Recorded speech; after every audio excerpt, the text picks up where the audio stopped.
it, I'll try to be very brief and make three basic points. And the first is, we are living in a world in which mistrust is the default option. So nevertheless, of what kind of a source, particularly of official information you're getting, and this is true for all societies, but this is also true to Russia, the problem is why they're telling me this. The major story of the Russian propaganda is not so much to sell us their narrative, but basically to erode the narrative that is coming from our governments and also from the mainstream media. If the Soviet Union believed that they're better than the West, and this was at the heart of their propaganda, now the major argument is we're not different.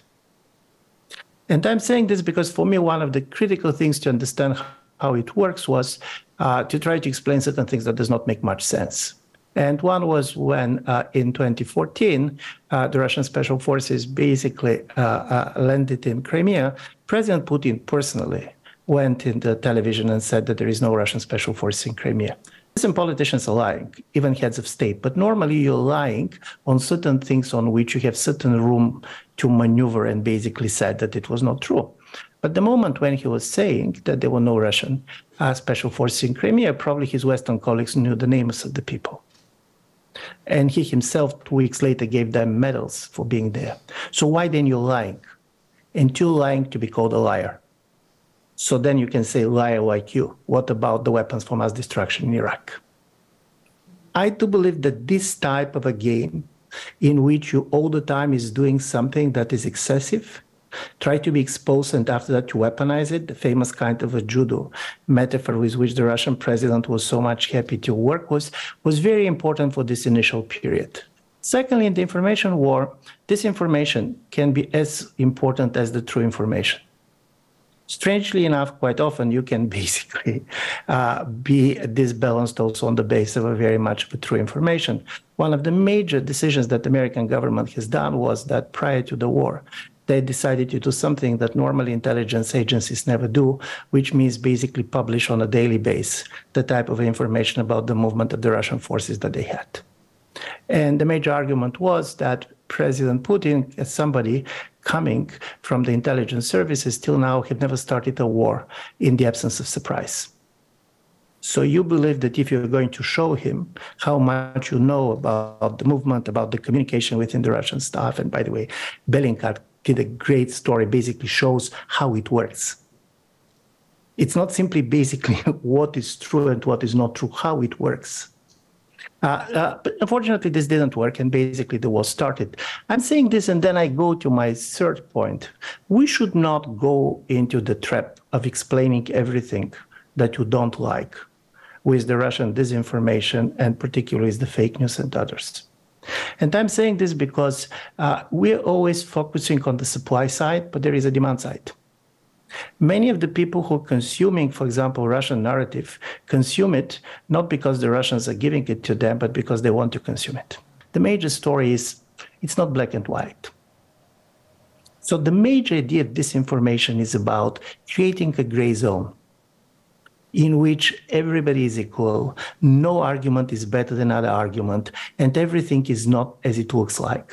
So the major message is do not trust your eyes. And from this point of view, I was reminded at the end of the World War I, during the Versailles Treaty, one of the members of the German delegation went to the French leader Clemenceau and said, Mr. Clemenceau, probably in 100 years, historians are going to have a different view of what all this war was about.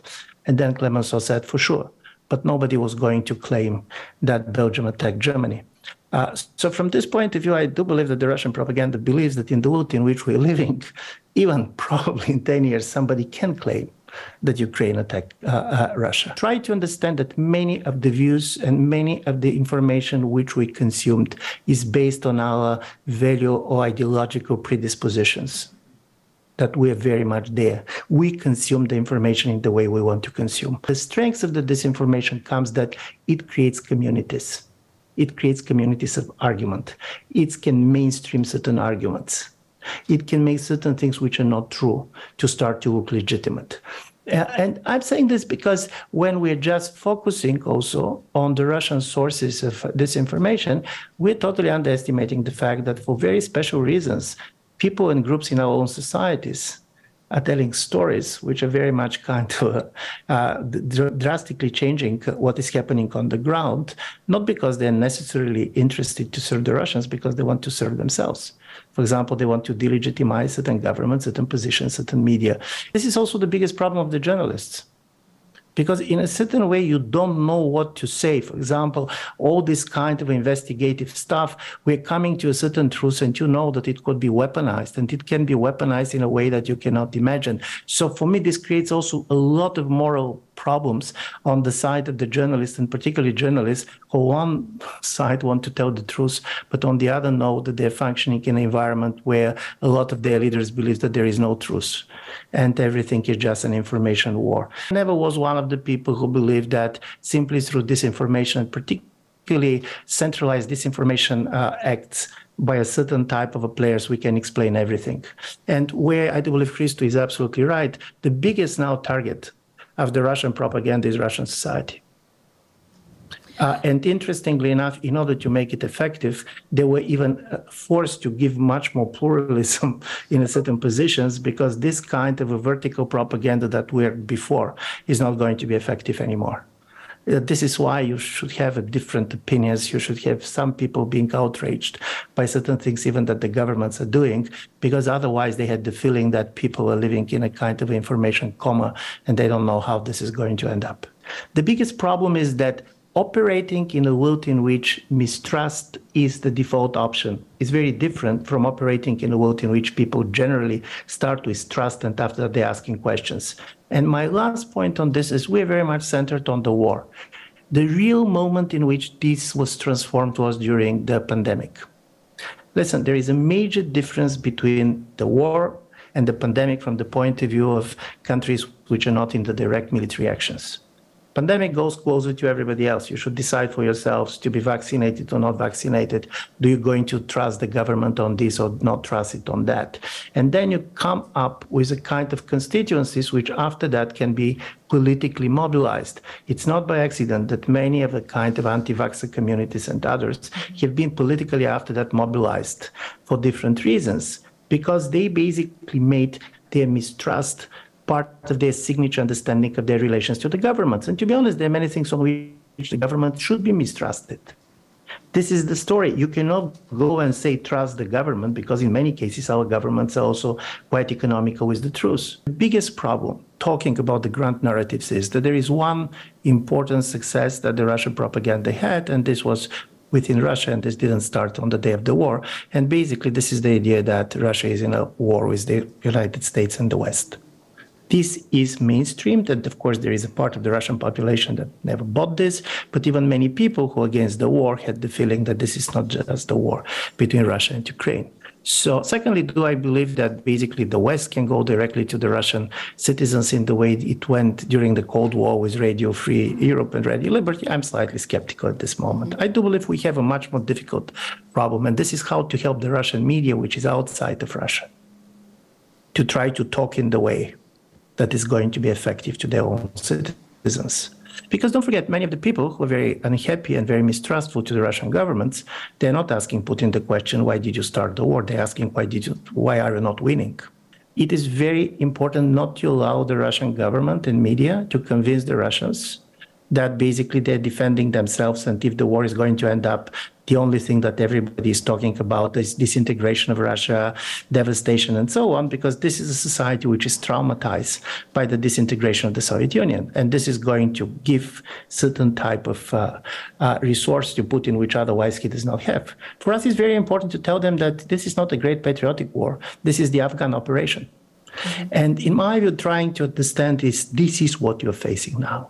A colonial war that is going to fail, because the Ukrainians are not going to live with this, because this was the war that tried to convince the world that they're not Ukrainians. And on this, I very much agree with Mr. Prigozhin, that basically now, because of this war, everybody knows where is Ukraine and who are the Ukrainians. I asked this question today in the morning from the experts and ask you too. What will be the biggest dream or narrative or myth, what remains in Russian people's soul after the war is ended? Is it empire, still, is it, I don't know, great power? Is it state? What it is? What do you think?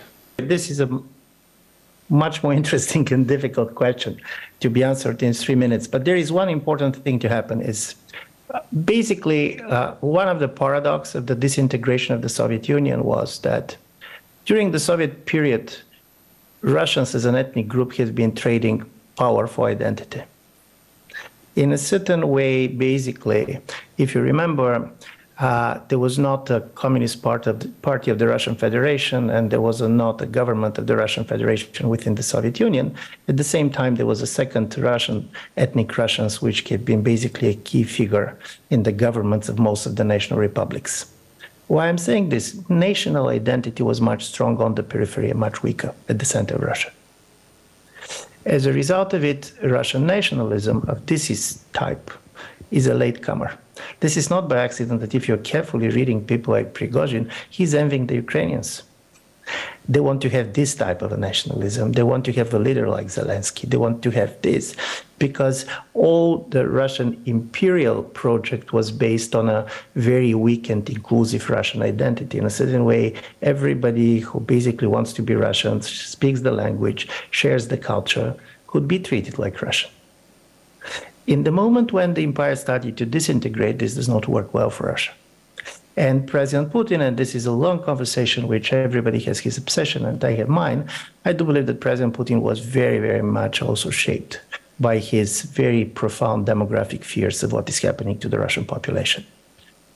If you see the 3 months before the war, on several different occasions, without being asked, he was quoting a prediction by the famous Russian 19th century scientist Mendeleev that in the year 2000, there are going to be 500 million Russians in the world. And now he said there are only 150 million because of the wars, because of revolutions, and so on and so on. So this fear that there are not enough Russians in the world changed a kind of this classical imperial project, which was very much based on a multi-ethnic type of an empire, to an idea for creating Russian ethnic states in which Belarusians and Ukrainians should be converted into Russians. In a certain way, paradoxically, we see a form of genocidal inclusion. Russians are fighting Ukrainians because Ukrainians are not ready to understand that they're Russians. And as a result of it, basically, what you're going to end up, and by the way, something similar, of course, in a totally different key has happened in Turkey at the dissolution of the Ottoman Empire, where basically the Turkish identity was very weak. And basically, we have Atatürk, which created the Turkish ethnic states based on the kind of a much more ethnic idea of a nation which was not so much present before. As a result of it, depending how the war is going to end, you're going to have a different kind of a question concerning about what is all this Russian identity. But I'm saying this because this is the question, and this is what very many people cannot understand. Paradoxically, part of this aggression that comes on the side of the Russian government is rooted in the fact that Russian identity is the weakest identity on the territory of the former Soviet Union. I'm even not talking about the Baltic republics or the Georgians or Armenians, but basically Ukrainians. And to be honest, Belarusians these days can much easier define what it means to be, who are we. And this also explains, in my view, part of the things that otherwise very few people are going to understand, the massive abduction of kids. In the Russian ideology of basically they all are Russians, they are our kids, and we're not going to allow our kids to be turned into Ukrainians. Do you think that EU and NATO are doing enough for supporting Ukraine? This is one of the questions that should be forbidden. What it means enough. Okay. By the way, are they doing enough or not? You're going to know when the war is over. And secondly, of course, when people are dying. So from this point of view, are they doing something serious? Yes. Is it easier for them to do more? Is also not easy question, because when you're helping, it's also very important to keep the population on your side. And for the moment, European Union succeeds in this much better than many people expected on the day the war started. Before leaving, I'm just going to give you two figures. 65 billion is the money that European Union and the member states has contributed to the Ukrainian effort, both in military and civilian support. 700 billion is the money that European Union and the European member states have spent on compensating their own societies for the economic impact of the war. So when you're trying to see basically the war costs, keep in mind that this is also one of the important things. Some of the spendings are on the level of COVID. And this is why this war is not a war in Europe. It is a war on Europe.